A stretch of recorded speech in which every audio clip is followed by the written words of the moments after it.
वो बहुत कीमती है।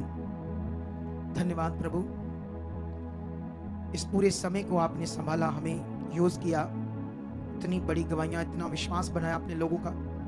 इस समय मांगो कि परमेश्वर जो हम वचन सुनेंगे उससे हमारा मन खुलेगा, वो वचन हमारे लिए जीवन होगा, हमारे लिए समझ होगी, और पूरी समझ हमें आएगी भी। आज तेरे आत्मा के द्वारा हमारे अंदर वो बुद्धि समझ आ चुकी परमेश्वर, हम तेरे वचन से जरा सा भी आगे पीछे नहीं जाएंगे, तेरी मर्जी में रहेंगे, जिससे हम जानते हैं जैसे लोगों को आपने ब्लेस किया, हमें भी आज बड़ी गवाही के साथ करोगे।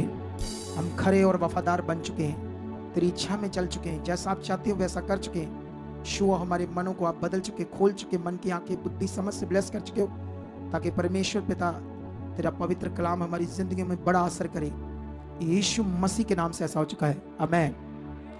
तो अभी हम परमेश्वर अपनी पेन कॉपीज ले लो, अपनी बाइबल्स पकड़ो, आज के पॉइंट लिखो, ताकि जो कुछ खुदाबंद आज तुम्हें देने वाला है अपने वचनों से, वो सब आप लेकर जाओ अपने घरों में, अपने जीवनों में, ताकि आप बड़ी आशीष पाओ। और सबसे पहले मैं आपको बताना चाहता हूं, तुम्हें ये पता होना चाहिए कि ये जो परमेश्वर का राज्य है ये दुनिया की तरह नहीं है। दुनिया में ऐसी कोई भी विषय पहले नहीं बताया गया जो बाद में हुआ है। आप जानते हो, मैं थोड़ा सा 2 वचन पढ़ाता हूं आपको जल्दी जल्दी। सबसे पहले मैं जाना चाहता हूं जकरिया की एक बुक में, वहां से आपको एक वचन पढ़ाना चाहता हूं। जकरिया की 9 का 9 से पढ़ते हैं हम क्या लिखा है, ठीक है। यहां पर क्या लिखा है जकरिया 9 की 9 में, 9 से लेकर हम पढ़ेंगे 9, 10, 2 आयतें हैं। हे सियोन बहुत सी मगन हो, हे यरूशलेम जय जयकार कर, क्योंकि तेरा राजा तेरे पास आएगा। वह धर्मी और उद्धार पाया हुआ है, और वह दीन है, और गधे पर वह वर्ण गधी के बच्चे पर चढ़ा हुआ आएगा। मैं ए प्रेम के रथ और यरूशलेम के घोड़े नष्ट करूंगा, और युद्ध के धनुष तोड़ डाले जाएंगे, और वह जाति जाति से शांति की बातें कहेगा। वह समुद्र से समुद्र तक और महानद से पृथ्वी के दूर दूर के देशों तक प्रभुता करेगा। हालेलुया। इस वचन की गहराई को आज आपने समझना होगा। यह भविष्यवाणी यीशु मसीह के पैदा होने से पहले बोली गई। सोच कर देखो, यीशु मसीह कैसे पैदा होना, यह पहले से यशायाह ने लिख दिया। 700 साल पहले, हजारों साल पहले ही भविष्यवाणी नबियों के द्वारा यीशु मसीह की हुई। तुम्हें सीरियस होना पड़ेगा, क्योंकि तुम एक जीवित खुदाबंद के परमेश्वर के राज्य में हो, जहां तुम्हें शैतान क्या संसार क्या छू नहीं सकता। अगर तुम खुदा के राइट बच्चे बनकर चल रहे हो, उसकी इच्छा में राइट चल रहे हो, उसकी ठहराए हुए स्थान और उसकी छाया के नीचे हो। अगर तुम खुदा की छाया के नीचे हो तो शैतान क्या महामारियां भी तुम्हें छू नहीं सकती। कितनों को बात समझ आ रही है? लेकिन सवाल क्या है, तुम्हारा मन खुला है, तुम्हारी मन की आंखें खुली है, तुम्हें समझ आ रहा है परमेश्वर का राज्य क्या है, तुम किस पर अब विश्वास करते हो, अब तुम कौन हो मसीह में, तुम्हारा रिश्ता क्या है, तुम्हारा विश्वास क्या है। अगर ये सारी बातें तुम्हें पता है तो तुम बढ़ते जाओगे। बहुत सारे लोग हमेशा आकर यहाँ सुनते रहते हैं, हर संडे हर थर्सडे डांट भी सुनते रहते हैं, ताड़ना भी सुनते रहते हैं, लेकिन इधर से सुनते इधर से निकाल देते। कभी उसके लिए पश्चाताप नहीं करते। कुछ लोग कभी अपने मन को उस तरह सोचते नहीं है कि मैं क्यों नहीं ऐसा कर पाता जो मैं सुन रहा हूं, मैं क्यों नहीं आज्ञा मानता, क्यों नहीं मैं वचन ये मानता, क्या कारण है।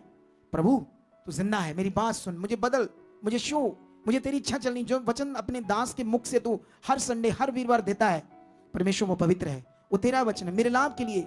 उसमें खुदा के दास का कोई लाभ नहीं, वो मेरा लाभ है, मेरे जीवन के लिए, मेरे अच्छे के लिए, मेरे भले के लिए। मुझे बदल। ये मैं ऐसे क्यों तुम्हें बता रहा हूं, क्योंकि तुम्हें समझना होगा कि तुम अब सृष्टिकर्ता परमेश्वर के पास आए हो।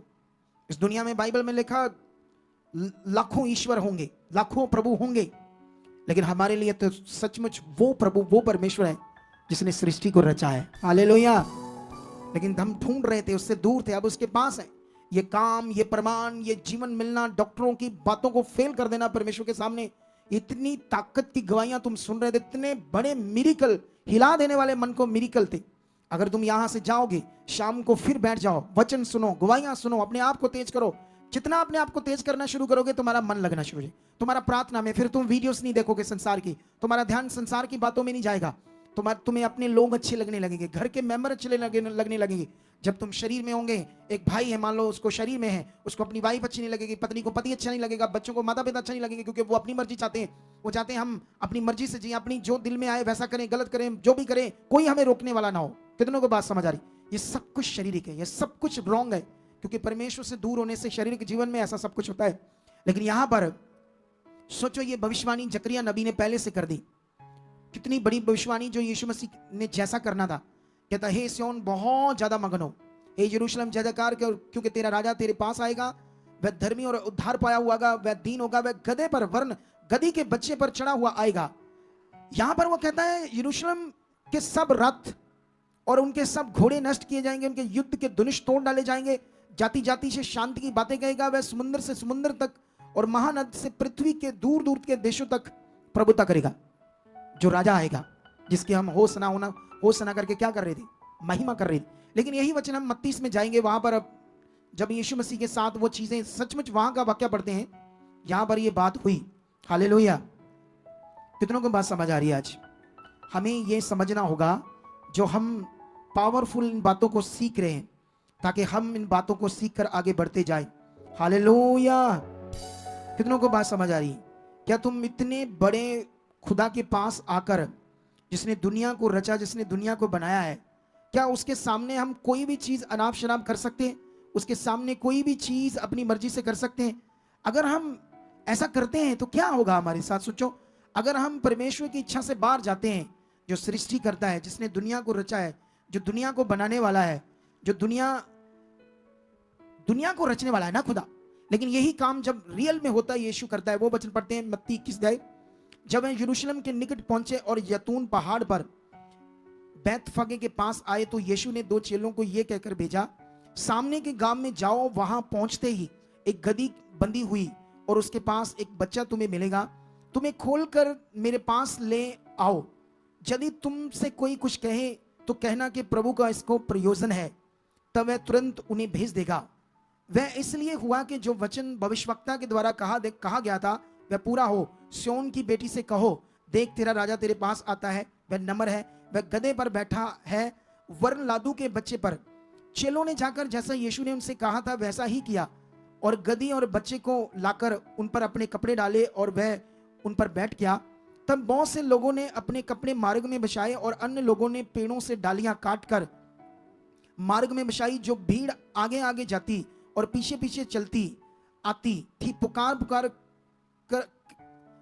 पुकार कर कहती थी, दाऊद के संतान को होसना, धन्य है वह जो प्रभु के नाम से आता है, आकाश में होसना।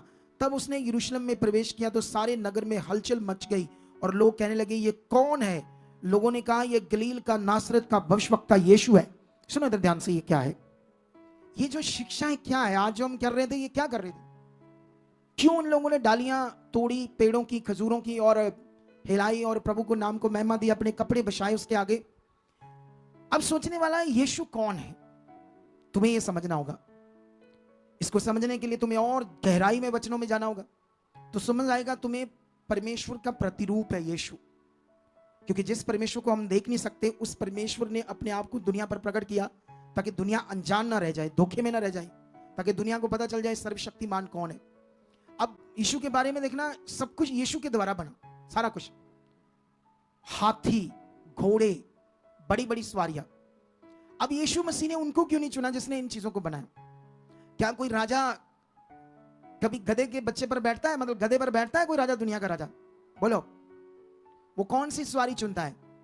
जब आपकी शादी होगी, जब आपके बच्चों की शादी होगी, तो आप रेड़ा गड्ढा लेकर जाओगे? वो रेड़े पर अपने बच्चे की बारात लेकर जाओगे? हैं? किस पर लेकर जाओगे? कौन सी कार? मारुति कार है ना, उस पर हैं? कौन सी? अच्छा सोचोगे ना, कुछ बढ़िया वाली कार होनी चाहिए। तो ये कैसा राजा है? कैसा राजाओं का राजा है कि गधे के बच्चे पर आ रहा है? एक्चुअली में ये सीख है हमारे लिए, एक बड़ी सीख। वो नम्र होगा, वो दीन होगा, वो दुनिया के रथों को तोड़ेगा, वो घोड़ों को नष्ट करेगा, तुम्हारे धनुष, तुम्हारे हथियारों को तोड़ेगा और शांति की बात करेगा। ये दुनिया को हमारे प्रचार की समझ नहीं है, जिसको वो पखंडवाद कहते हैं। ये पखंडवाद शैतान ने उनके दिमाग में और मुंह में डाला है ताकि वो खुद को, अपने आप को श्रापित करें परमेश्वर के प्रति ऐसा बोलकर। दुनिया में इतना कुछ गलत हो रहा, हम कुछ बोल रहे हैं? बोलो, क्या हमने कभी कोई वीडियो बनाकर किसी धर्म के बारे में, किसी जो भी दुनिया आगे पीछे कितनी गंदी इस वीडियो, दुनिया के हर धर्म की, पंडितों की, बाबाओं की, पुजारियों की, गुरुद्वारों के पाठियों की, ये भरा पड़ा है यूट्यूब, जिस पर वो व्यभिचार बच्चों से शोषण करते पकड़े जाते। क्या हमने कोई भी कोई वीडियो बनाई? लोग पाथियां चढ़ाते हैं बेटों को लेने के लिए धार्मिक स्थानों पर। हमने कुछ कहा? इधर पता नहीं, इधर कोई है जगह, वहां पर पता नहीं क्या क्या चढ़ाते हैं लोग छुटकारा पाने के लिए। हमने कभी कुछ कहा? हम अपना प्रचार कर रहे हैं, हम अपने मगन है प्रभु के साथ। लेकिन जब परमेश्वर की पावर इतनी तेज से प्रकट हो रही, दुनिया दौड़ दौड़ कर जीवन पाने के लिए आ रही है, परमेश्वर का अनुग्रह हो रहा, तो ये उनसे देख बनता नहीं, उनको आग लगती है सब कुछ देखकर। लेकिन ये बातें सीखो, दुनिया का मालिक, दुनिया का सृष्टिकर्ता प्रभु के रूप में जब पैदा होता है, एक गधे के बच्चे को चुनता। जानते क्यों? वो हमें सिखाना चाहता है, हमें वो चाहता है हम अंदर से दीन बने, हम दुनिया की तरह ना हो। कितनों को बात समझ आ रही? आप जानते हैं यीशु मसीह नम्र दीन था, जब देह में था उसने अपने आप को प्रकट करके दिखाया, लेकिन उसने कभी शिक्षा से कॉम्प्रोमाइज नहीं की। ये भी बात सीख लो, अब पढ़ के देख लो। उसने कहा, हे कपटी शास्त्रियों, तुम पर हाय। हाय किसको कहते हैं? हाय शब्द तब यूज करते हैं कि तुम नष्ट हो जाओ, क्योंकि तुम खुद भी स्वर्ग में नहीं जाना चाहते और जिन्हें जाना उन्हें भी रोकते हो, क्योंकि तुम वो रीति रिवाज उनको देते हो जो कलाम से बाहर है। उन पर हाय करके बात की, कपटियां करके बात की। जैसे मैं बीच में जब खुदा के लोग कुछ ना कुछ चीजें बगाड़ रहे हैं, तो मैं भी कुछ कुछ थोड़ा थोड़ा कठोर सा बोलता हूं, तो शारीरिक लोगों को पसंद नहीं आएगा। लेकिन यीशु मसीह ने ऐसा बोला, क्योंकि जानते हो परमेश्वर का जो वचन है, सत्य है, सच्चाई है, उसको बगाड़ना लोगों के लिए नाश का कारण हो सकता है। उनकी जिंदगी नष्ट हो सकती है, वो यीशु मसीह को छोड़ सकते हैं, उनकी रूह नष्ट हो सकती है। इसीलिए मुझे भी किसी के साथ कॉम्प्रोमाइज नहीं करना है शिक्षा में। मैं प्यार करता हूं, प्यार है मेरे अंदर, मैं प्रेयर करता हूं सबके लिए, ये बात याद रखो। क्योंकि जो काम मुझे खुदा ने दिया मुझे करना, जो उनको दिया उन्होंने करना है। लेकिन हमने ये सीखना है यीशु मसीह के। यहां ये विषय क्या था, ये जो अभी अगर इसको हम जबूरों की पोथी में भी पढ़ते हैं, वहां पर भी ये वचन मेंशन है। ये होसना जो शब्द है ना, इंग्लिश में इसको बोलते हैं एडोरेशन। इंग्लिश का ये एक शब्द है एडोरेशन, जिसका मतलब होता है प्रशंसा और प्यार की भावना से धन्यवाद करना। उसको दिल से, होसना शब्द का अर्थ होता है इतने दिल की गहराइयों से प्रशंसा करनी, उसका अंदर से प्यार की भावना से उसको दर्जा देना, आदर करना। ये शब्द है होसना का मीनिंग है, जिसका मतलब और भी था, छुटकारे और डिलीवरेंस के लिए भी उसकी महिमा करना, धन्यवाद करना। ये जो लोग थे सब परेशान थे, कुबड़े थे, लंगड़े थे, अंधे थे, सताए हुए थे, शैतान थे, दुष्ट आत्माओं से सताए हुए थे।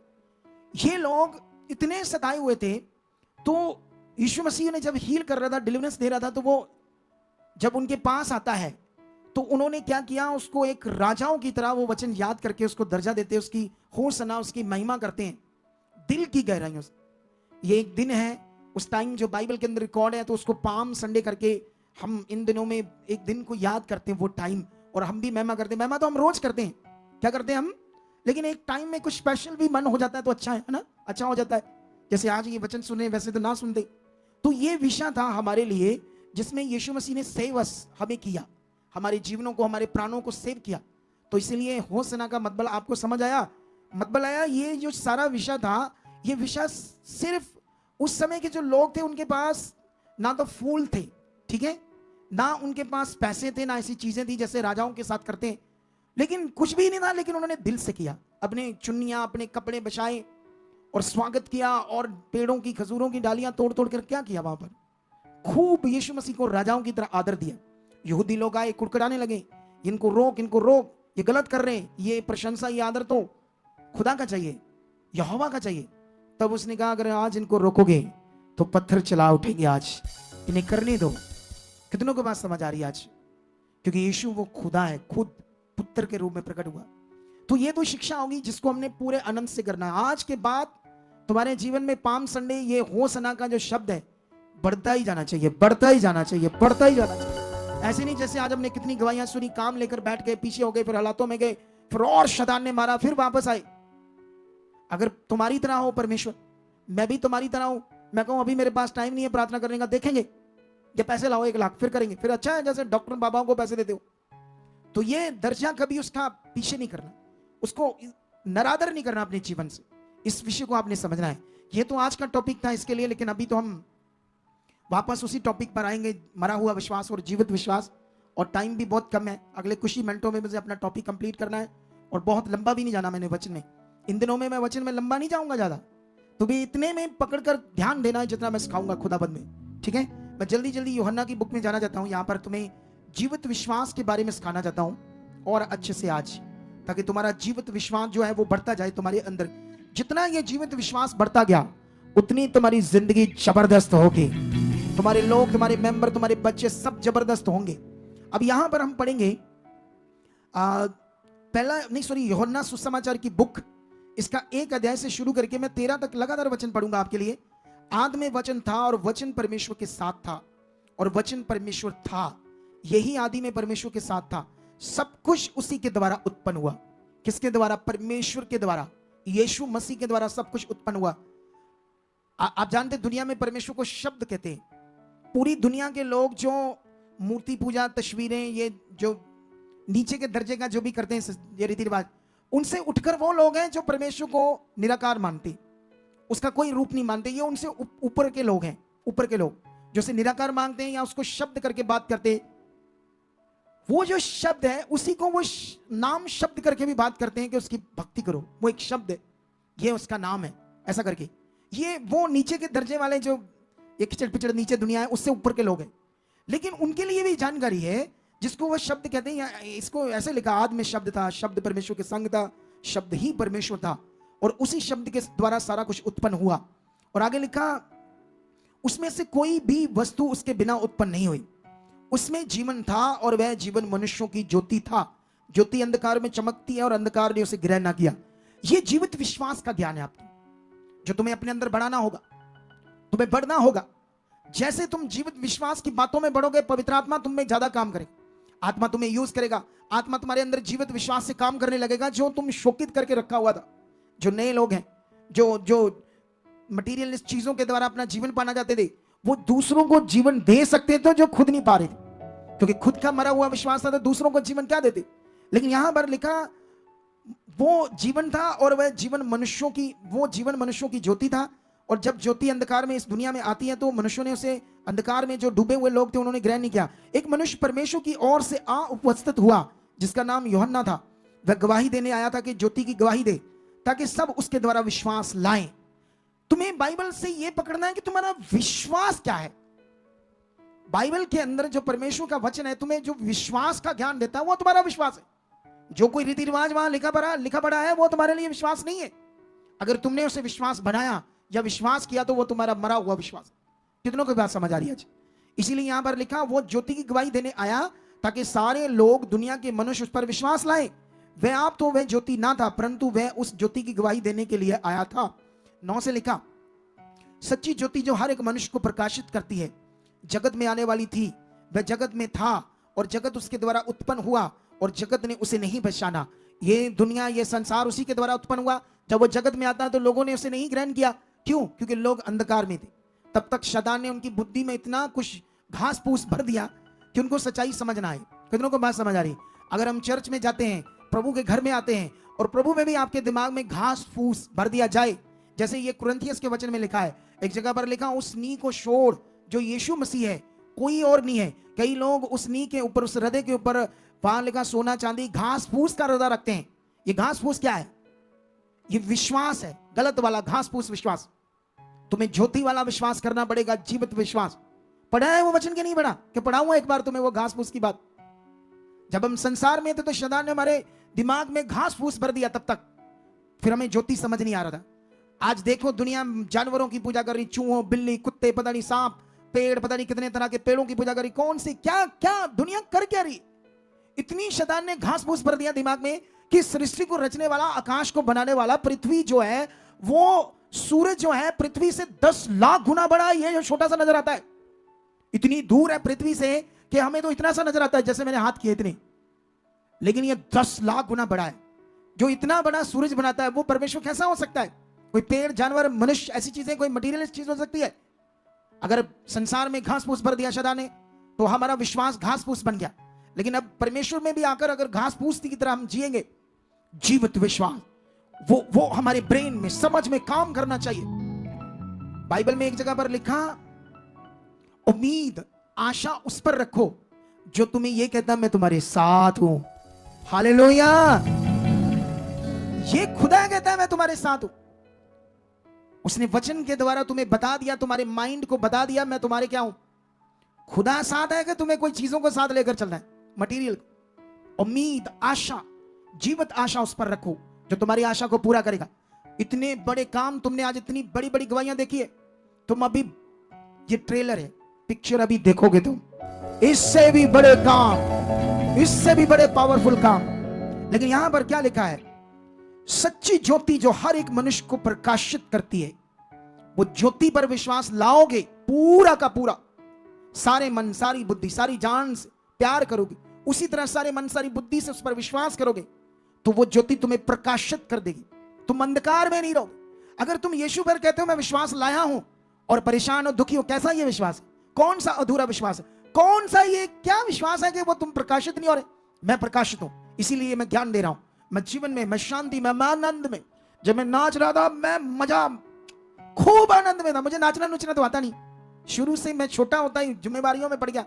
10 साल का था जब काम धंधे में लग गया, स्कूल पढ़ते पढ़ते कई चीजें करने लगा, कुछ जेब खर्चे का काम आया, फिर डैडी का एक्सीडेंट हुआ, पढ़ाई भी नहीं हुई, सब जिम्मेवारियों में पड़ गया। तो मुझे इतना दुनियादारी का, संसार की चीजें नहीं एक्सेप्ट कर पाया। इधर छोटे छोटे बच्चे देखना, जब वो नाचते हैं, मैं तो देखता रहता उनको, क्या नाचते हैं, 8-10 साल के, क्या इनका स्टाइल है, मुझे तो आता ही नहीं। मैं तो बेचारा बस है बड़ा मोटा, पर आनंद पूरा ले रहा था। क्या ले रहा था मैं? कितनों को बात समझ आ रही? वचन कहता है उस ज्योति पर जब विश्वास लाओगे तो वो ज्योति तुम्हें प्रकाशित कर देगी, प्रकाशित कर देगी, तुम्हारे जीवन को रोशन कर देगी। अगर तुम ज्योति में हो और अपना विश्वास ज्योति पर लाए हो, अब ज्योति पर लाए हो या मटेरियल पर लाए हो विश्वास, या पता नहीं कौन सा अधूरा विश्वास लाए हो, यह सीखना होगा तुम्हें। अगर तुम्हारा रियल में विश्वास ज्योति पर आ गया है तो उससे तुम्हारा जीवन क्या हो जाएगा? रोशन हो जाएगा।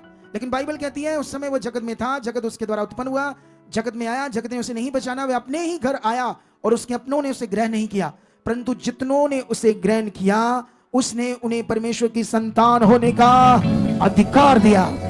ये जो अधिकार है संतान होने का, ये है आपका जीवित विश्वास, असल वाला विश्वास कि अब मैं परमेश्वर की बेटी हूं, परमेश्वर का बेटा हूं। आप जानते हो जब कोई संसार में एमएलए का बेटा होता है, मुख्यमंत्री का बेटा होता है या बेटी होती है, या कोई बड़े आईपीएस ऑफिसर या जज का बेटा होता है, कोई भी संसार में मार्केट में कोई बात हो जाए कोई इधर उधर की, तो वो कैसे कैसे, वो तो पास नहीं है पापा उनका, वो मंत्री पास नहीं है, जज पास नहीं, कैसे बात करते? अधिकार से बात करते। कैसे बात करते? कैसे लोगों से कैसे बात करते हो? तुम्हें पता है मैं कौन हूं? क्योंकि उनको पता है हम किसके बेटी बेटा है। तुम्हें पता ही नहीं। तुम्हें कोई भी कुछ कहते हैं, कोई भी हिला देता है, हाय नहीं कुड़िए, हाय अंगीठी ते प्यार नहीं मासा तेल लगे आई, अल्लाह मेरे पेट दे, मेरे पेट दर्द रही। अब एला अधिकार, अब ये लो ज्योति जी संतान, पहाड़े दे लगे बेचारे लोग। कितनों को बात समझ आ रही? ये जीवित विश्वास को समझो।